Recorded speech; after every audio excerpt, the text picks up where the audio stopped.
outside is frightful, but the fire is so delightful.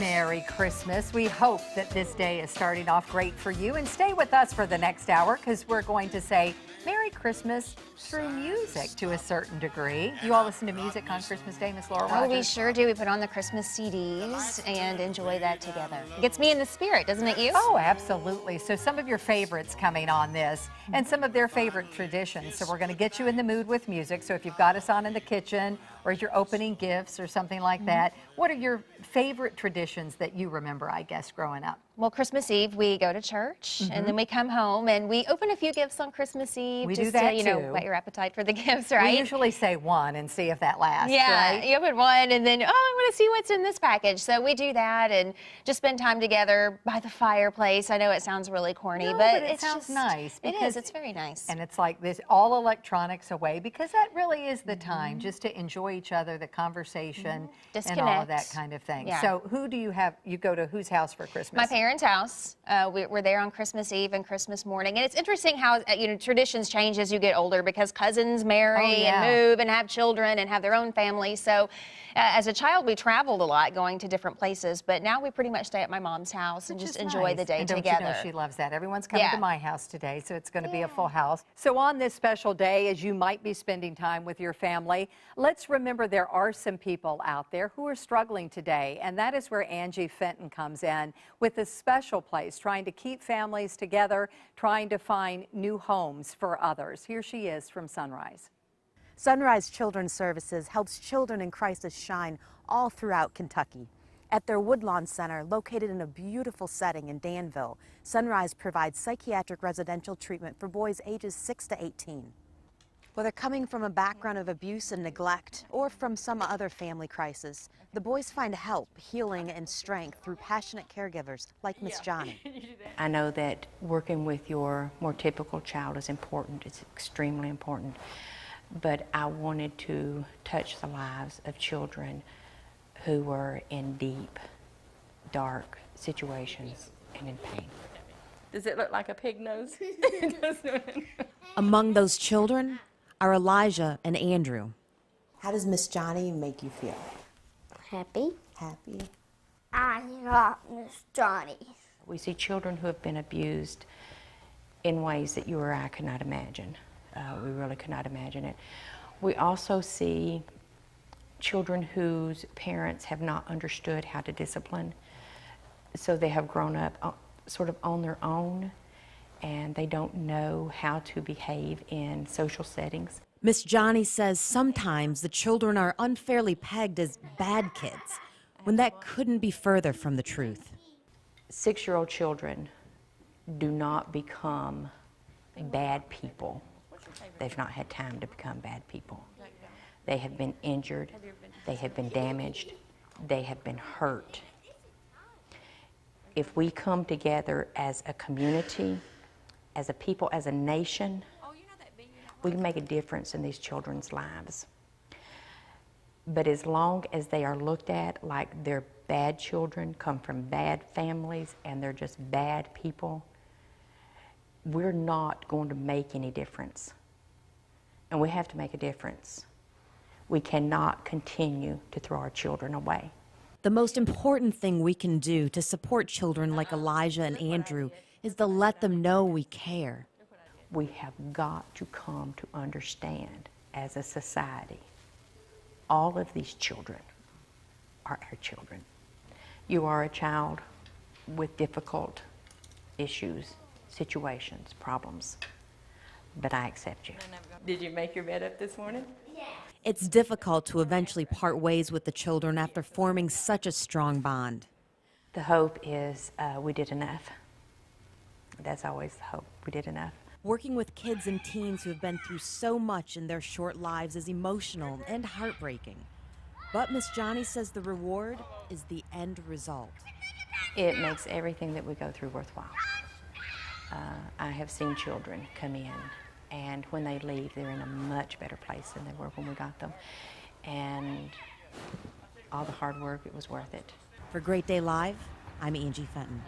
Another person passionate about the recovery and support of these children and teens is interim president of Sunrise Children's Services, Dale Suttles, himself an adoptive parent. It's like when they first get here, they have that isolation. They're scared and they don't know who to trust. But you sort of see a bond develop with the other kids, and a team starts to develop. And they feed off each other as far as their successes. And you know, when you have a child that is walking the streets of Louisville and looks at you after 4 weeks and says, you know what, I just want to get better. You know how far that child has come, and you know how far they have to go. But again, it's something that excites you because these kids can be helped, and they need to be helped. And they need to know that the life they learn with can be so much different than the life that they're going to live with. Hey, Merry Christmas, and we couldn't be happier than to have Harry Pickens playing for us and to get us in the holiday spirit. We're hoping people are watching, probably with their families, probably cooking, maybe opening gifts, who knows. What were your holiday traditions? You were only child, your holiday traditions growing up. I got all the presents. It was a good deal. Yeah, it was a really good day when Christmas came around for Harry. Oh, sure, but I mean, the rest of the family was there, and I had aunts and uncles and grandpa and grandmom and mother and so forth. So. And everyone was musical, so was that a musical day for your family? Oh, sometimes it was, certainly. You know, making music and singing and enjoying all those sorts of things. Because you said your mom played and... Yes, my mom plays piano and organ. Yeah, my grandfather was quite a musician as well. So when you get together, for favorite holiday songs, do you have a favorite that you go, I have to play this today?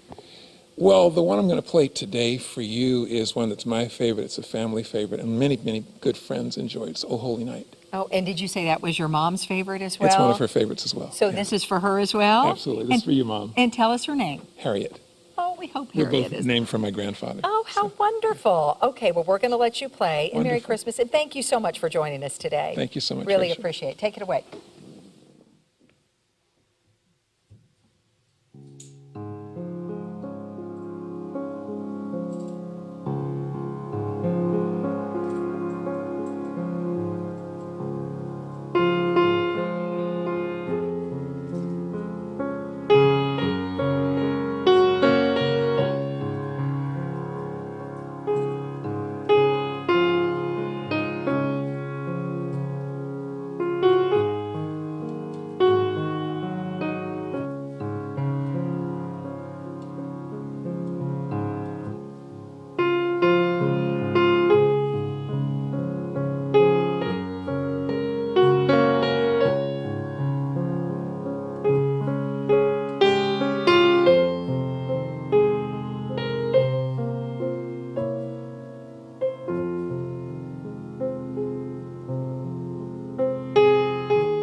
Sunrise Children's Services is changing lives every day. Sharon and her family chose Sunrise when they decided to become first-time foster parents. I've been really surprised to find out how many people think about it, just like my husband and I have thought about it. Had we known that there was going to be such a positive outcome, we would have done this a long time ago. And immediately my heart melted, and she said that they were hoping that they could place that little boy with me. And it worked out perfectly. And I sat down to the computer and I typed a letter for him. So one day, when this foster situation is over, because we do hope to adopt him, one day I want to show him how special it was the night he came to our house. You can change a life. Become a foster parent like Sharon. Sunrise can help. Call us today.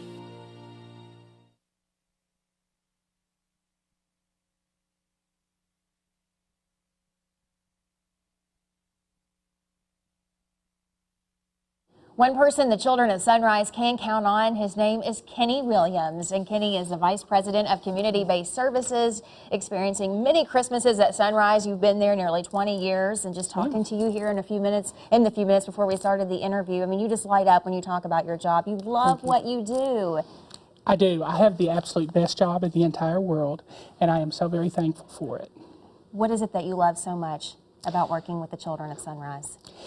I started some 18 years ago, and the best thing about my job right now is that I get to see the children when they first come into our programs, from when the referrals come in to actually that first experience with us. But I also get to see how they grow and how they change and how their lives become better and how opportunities that they're experiencing is changing them and how that motivates them, how that excites them, and how they realize that they are not what their past was, but they have a future. And so I have the blessing of being able to see them to that point, and then when they graduate or we move them to adoption or they move to independent living or go to college or sometimes go and serve in the military, and I get to see them when they come home and things, and they sit down and they say, "You remember when?"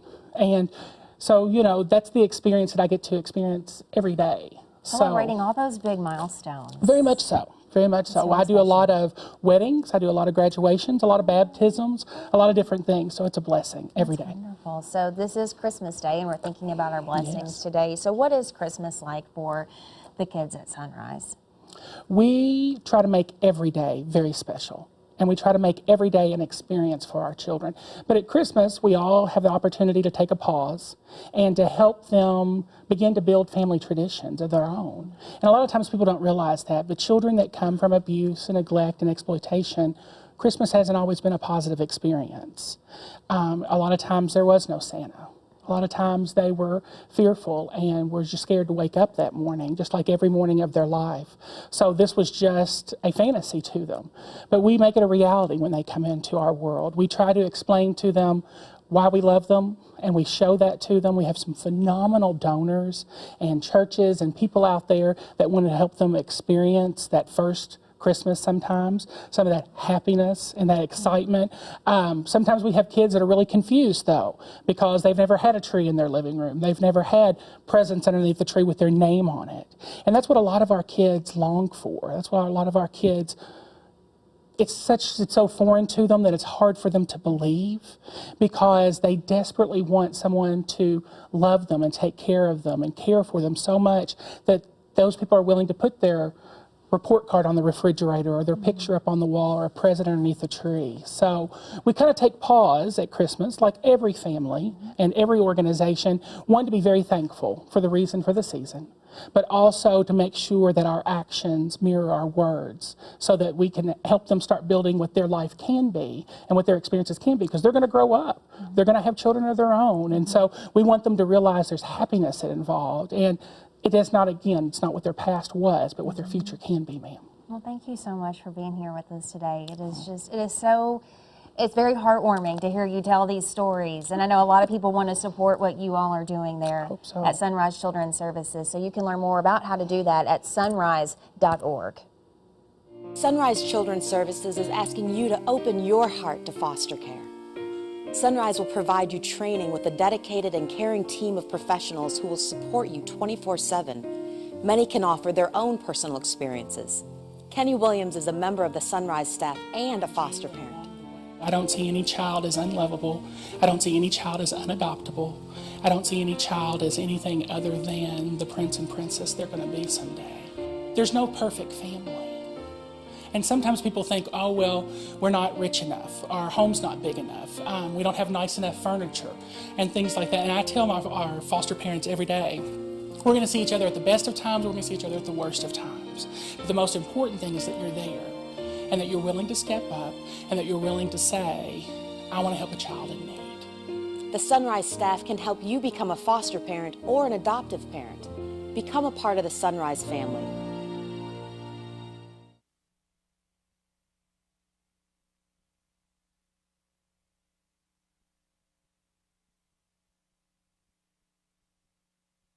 Foster parents are crucially important, but so is corporate support. Successful companies reach out to their communities. At least that's the philosophy of Tempur Sealy International, according to Dale Williams.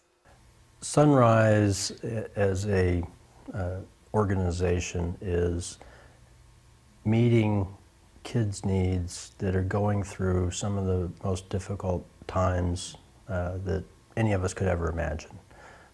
And I think that it's important for companies to reach out to their communities, to reach out to charitable organizations, and give back. But particularly an organization like Sunrise that is taking kids who have had such a difficult setting or environment and giving them the opportunity to feel safe, giving them the opportunity to feel love, giving them the opportunity to grow and mature in an environment where they're not going to have to be concerned about what's going to happen to me tonight or what's going to happen to me tomorrow. But they can just feel camaraderie, they can feel safe. Anybody that can help a child feel safe is doing a great thing.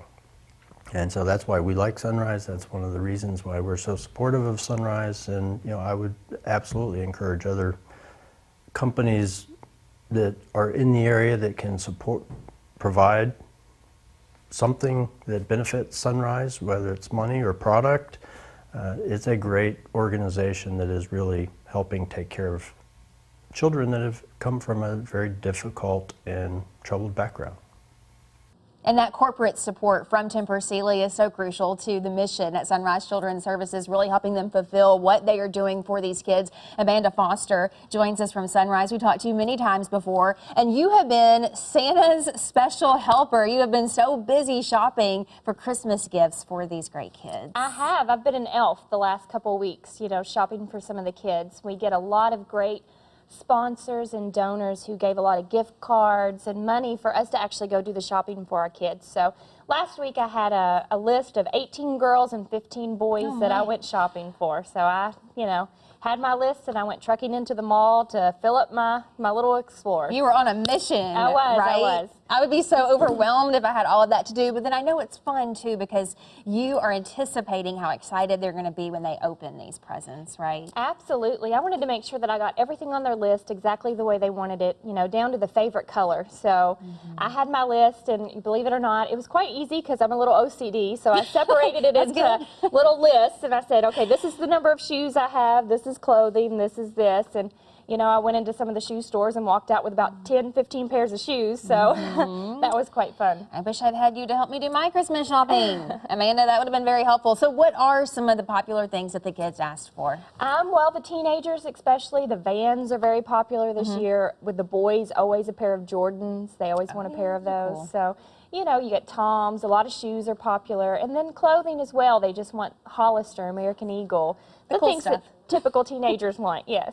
And so again, you're able to do this because of donations from people in the community. Do you want to elaborate a little bit on how important it is for people to support what you're doing for these kids? Well, as Kenny said earlier, it's very important for people in the community to get involved because as an organization such as ourselves, on average we have 500 to 600 kids per day. And that's a big undertaking for Christmas and a huge expense if you think about your typical family that has 1 to 2 kids and just shopping for them and how overwhelming that can be.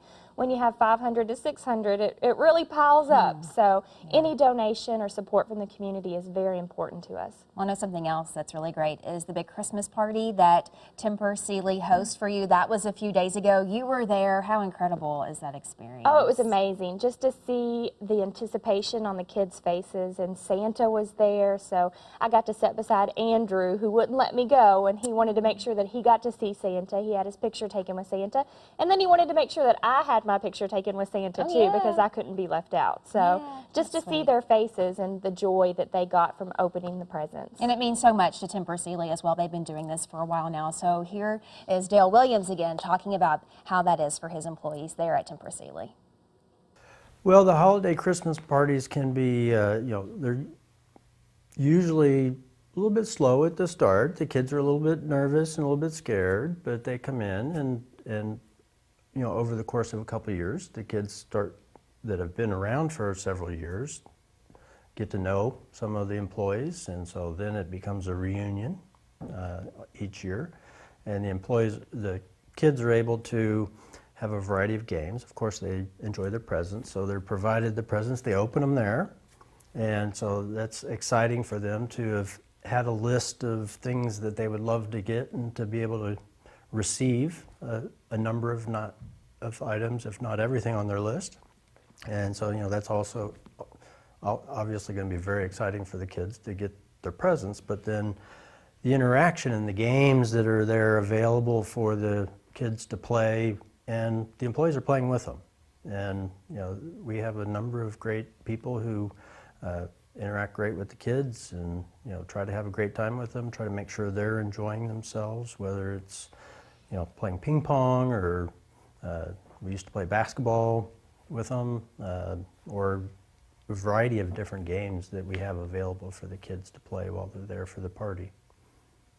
And Merry Christmas to everybody who is out there watching us today. And J.D. Shelburne, a hometown favorite, grew up in Taylorsville, Kentucky. And that's where you're going to be spending Christmas with Yes, the whole ma'am. family? Yes, ma'am. And I said, on Christmas Eve, that's a lot of family. How many? About 40, I believe. Maybe a little less, but I count as about 3. So not as much as I eat, but yeah, I'm looking forward to seeing my family, and I've had a great year, but family's my #1 priority. So Christmas Eve and Christmas you get together. And today, I guess, for Christmas dinner, you said this is a tradition that started with your grandfather. It did. My grandfather actually on the Shelburne farm in Taylorsville used to cure country hams for years. I mean, the building where he cured the ham still stands. And my grandfather passed away a few years back, and my dad took it over. So the old recipe, I guess, will probably pass down to my brother Tommy or I guess on down the road. But so we eat country ham Christmas morning, and it's the best. So it's to come from my grandfather's recipe is even more special. So that's my tradition. Absolutely. When you do, because we always make my grandmother's rolls and the dressing and all that. So you do pass it down. So the question is, we know you can sing. Can you cook too? No. Oh, see, I was like, oh, man. If Pop-Tarts count. All right, well, he can do a mean toaster with Pop-Tarts. All right, this Christmas, what do you want to say to folks out there? And I know especially fans, because I say when you're on the show, we put something on Twitter, you have retweets like crazy immediately. You have a loyal following. I do. I learned a long time ago from Garth Brooks. I heard a radio interview one time. He said, it's all for your fans. If they, whatever songs they want to hear, it shows you play it for them. So, I think my fan base has really grown because of my personality, and I think I've never turned down fans. And you talk to them a lot. I talk to I run my own Twitter, which is at JD Shelburne. So you guys follow me. I knew you were going to do that. Yeah. So what you going to sing for us right now? I'm going to sing a song called "Born on Christmas Day." It's a song Brad Paisley wrote when he was 13, and I heard it on his record, and it just kind of reminded me of back home. And wonderful. I've done it every year for Christmas. I'll Merry pull this Christmas song out. to you. You too. Thank you so much, JD. I'm going to get out of the way here.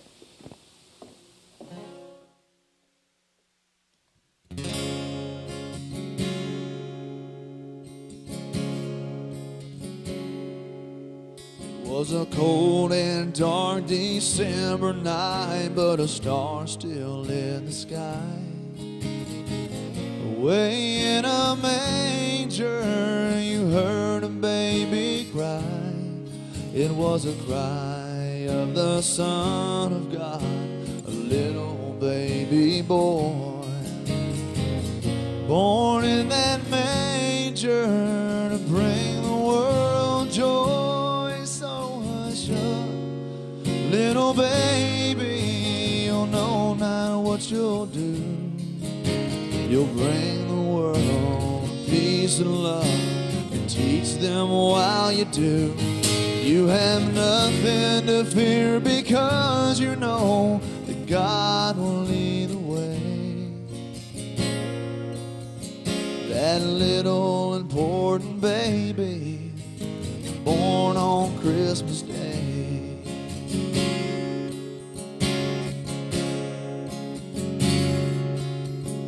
Many people soon gathered around that tiny rundown barn. They knew not what they saw. And then came three all dressed in fancy robes, silks and furs. This was a first indication of the importance of his birth. So hush up, little baby, you'll know not what you'll do. You'll bring the world peace and love and teach them while you do. You have nothing to fear because you know that God will lead the way. That little important baby born on Christmas Day. You expected a soldier to save us from our plight, all dressed in shiny armor, ready for a fight. But instead you sent a little baby boy, all filled with love and happiness to bring the world joy. So hush up, little baby, you'll know not what you'll do. You'll bring the world peace and love and teach them while you do. You have nothing to fear because you know God will lead the way. That little important baby born on Christmas Day.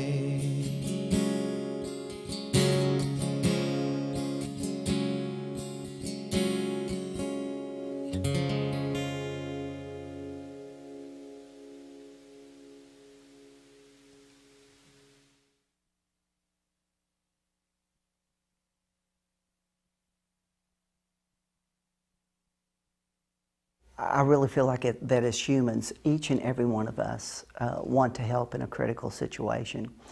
And I use the example that if there was a bus out there on the road and there's 40 kids in that bus and the bus has wrecked, it's on its side, and the bus is on fire, all of us, every person would fly down there to try to reach through those windows to get those kids out of that bus. And the bus is on fire and we don't care. We're going to put our own health at risk because we're getting those kids out. And the analogy is that at Sunrise, we have kids that are on fire. We have kids that need that kind of help. Yes, you're saving the life physically of kids on that bus, but these kids come here, they've already had a bus wreck, and they need to be pulled out of those buses, and they need help. We've been around the state and have had the opportunity to speak with various foster parents, including some of whom have become adoptive parents too. Here, some of them share why they've chosen to open their homes and their hearts. We have fostered 7 children so far. Our family, we have 3 biological children and 1 adopted son. When we have a child come into our home, we have a family portrait made, especially if we know they're going to be there for a while. And we have a huge picture made and put in our living room with our whole entire family, all the kids included. And I feel like it kind of makes them feel like they belong because they're in the picture, they're part of the family, they belong. Our biological children have had tons of fun with the kids that come in our home. They go with us when we do vacations, and we have lots of camping trips. The advice we would give to families who are considering foster care would be, go ahead and do it. There's no really reason not to do it. We waited 7 years once we made the decision to do foster care. If you have a heart for children and you love children, I feel like you'd be a perfect foster parent. With Sunrise, they have made it so easy with our training. We did training in the home, and we learned so much in our training. One thing that Sunrise has is a wonderful support system. I feel like I could call the therapist, I feel like I could call the workers, and any problem that we're having in the home, they're going to be right there and help us with it. We know we've made a difference in a child's life when we see just a glimmer of hope, a little skip in their step, a little giggle when they talk. We just love to see a child just light up.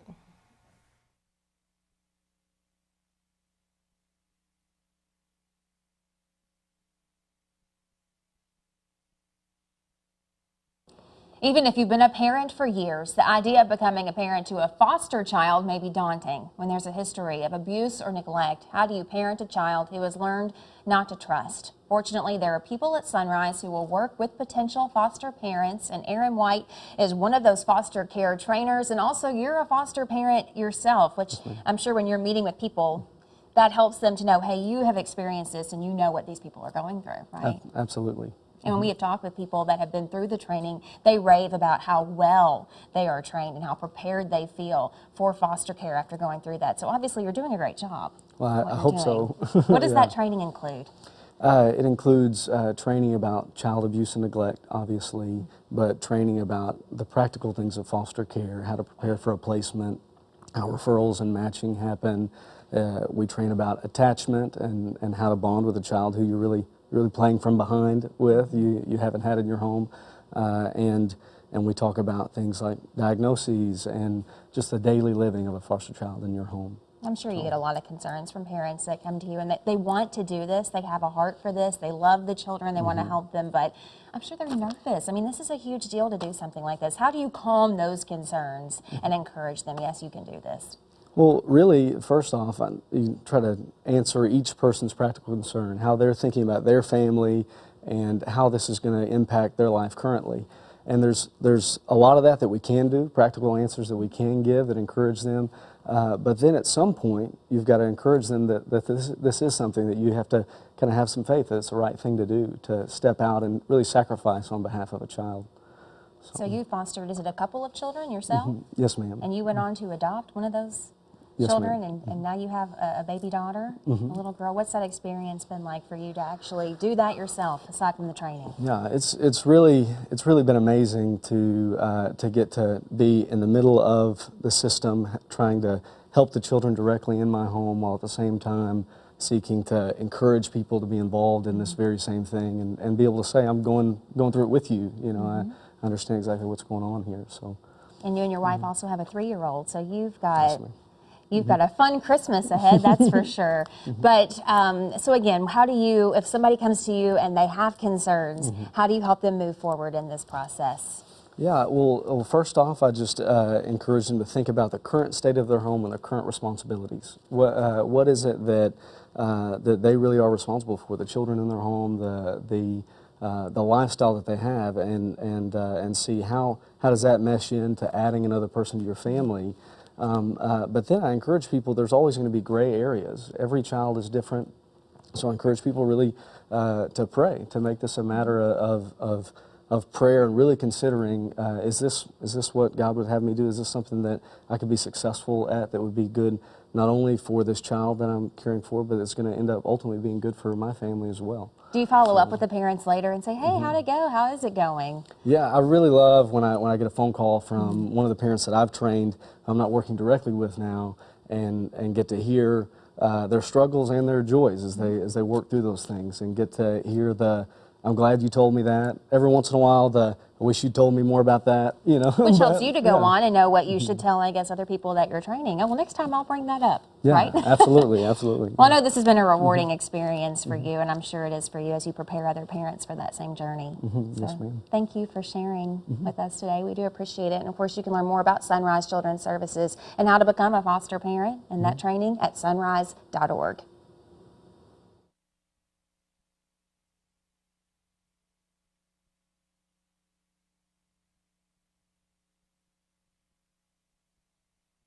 Great Day Live on WHAS 11 is sponsored by Sunrise Children's Services.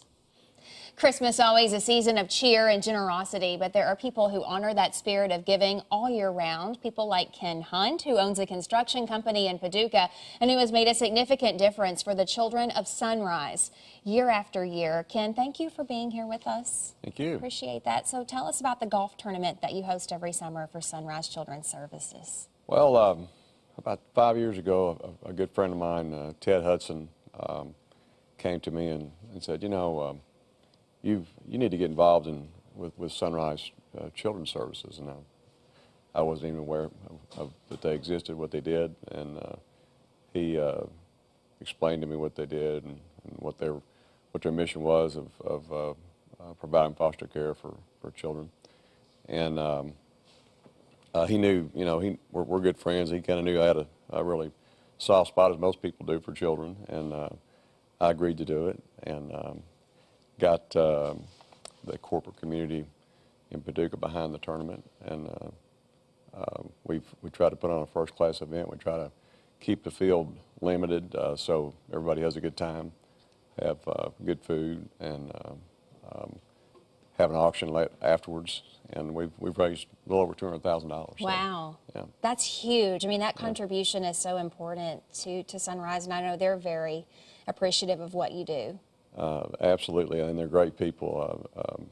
Bill Smithwick and Phil Justice and all the folks at Sunrise are great to work with, and they definitely have a passion for what they do, and they it's about the kids, you know, about taking care of the kids. So the community of Paducah there, that region of the state, really rallying behind what Sunrise is doing. Absolutely, it's an easy sell. I mean, we the who's who of corporate in Paducah participate in this tournament, and we actually have a waiting list of folks that want to play now. So it was a real easy cause to get people behind, and they're happy to do it, and it's the generosity of not only participating as sponsors, but the auction items that we have. A good friend of mine from Paducah, this professional golfer, Russ Cochran, has a couple times has hosted events, actually not events, but trips for us where people pay to come down and play golf with them in Florida. So, and that's raised quite a bit of money too. Yeah, so. nice place to go play a few rounds, Yeah, right? That's exactly right, and Russ does a great job entertaining them, and so it works out real well. And so you've been doing this again about 5 years now, but there was an event that happened here in the past year that really just gave you that extra spirit of giving. Do you care to tell us a little bit of that personal story? Well, you know, I brought this up in my talk at the tournament this year. I ran the Boston Marathon in April. Our tournament's in May, and my good running buddy and I were up there. Actually, two of my running buddies, and when you run a marathon, you know sometimes you stay together, most time you don't. You know, there's 50,000 people, or actually there's like 30,000, and so we got separated. So you're kind of by yourself, and when I got to mile 25, I started hearing all this about bombs and different things, and my phone was going off, and then it was just dead silence. They shut all the communication down, so we really didn't know what was going on, and I, just kind of a feeling of being just all by yourself, not having anybody to really turn to, or just a fear of what was happening, where your family was, what was happening, if everybody was safe, all those emotions that all the thousands of runners went through that day, and as I was kind of preparing myself to speak at Sunrise, I thought, this kind of, I can imagine what one of these kids feel like. That's those same feelings that I had of being lost and didn't know what was going to happen and if I'd ever see my family again. Those type of things are, were pretty tough to deal with. And I just can't imagine a 5 or 6 or 7 year old kid having to go through that. It really put their struggles in perspective. Absolutely. Right? So, that was a pretty significant moment in my life. Sure, to be in the presence of that traumatic event like that. So thank you for sharing that story with us, and thank you for what you're doing for the kids at Sunrise. We really appreciate your work there in Paducah. Well, thank you. Thank you, Ken. The A&K Construction Golf Tournament in Paducah is held in June every year. Get details at sunrise.org. Helping people become foster parents is just one of the many different ways that Sunrise Children's Services is helping to change the lives of abused and neglected kids. And there's a lot of kids that need a home, and the more people would open their homes, they would be able to be loved by these kids that need it, and they have been through so much. Once a foster kid see you really do care for them, then that's where the turnaround comes.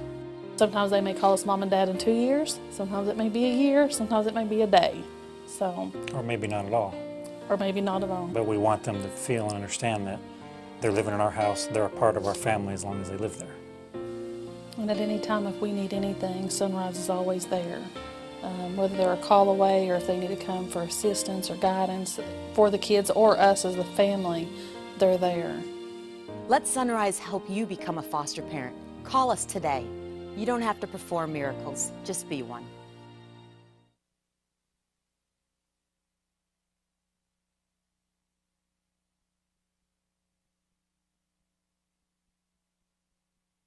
We have a lot of volunteers that come to campus. We have college students, we have church groups, we have businesses that show up, and they will volunteer to maybe be a mentor for the afternoon, just to spend some time with the kids. It can be a pizza party, it can be story time, it can be a sports Olympics day. You know, the great thing about new people coming to our campuses is that our kids need to be exposed to successful people who also have stories. And they need to see that there is a way to get where these folks are at, because everyone has a story. Whether these kids become bank presidents, CEOs, janitors, whatever, they need to see successful folks to help get them there through conversation. And that is invaluable. Thank you so much for watching. Have a Merry Christmas and a Happy New Year. We will see you back here tomorrow for more Great Day Live.